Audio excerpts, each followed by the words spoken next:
Infinite loop.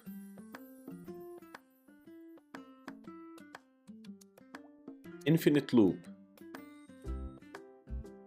While loop becomes infinite loop if the condition never becomes false.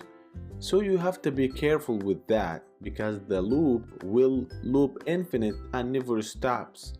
That's why you need to make it false as possible to stop looping.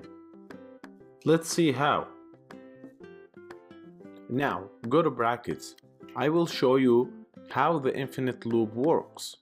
For example, create a variable I equal 1. Then use while I equal 1 colon. And create a variable name equal input parenthesis string enter your name.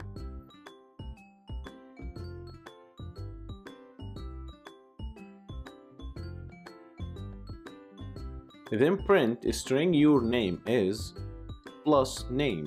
You can either use plus or comma. Now try that in terminal.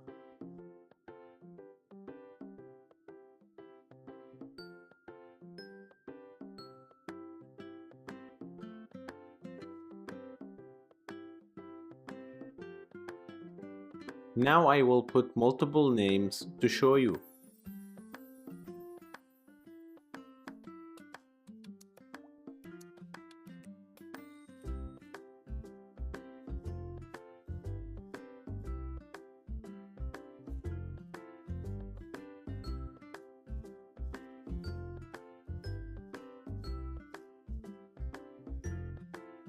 As you can see, it loops forever and never stops, because the condition never becomes false. Most of the time, infinite loop is not a good practice to do, and I really don't recommend it. Thanks for watching.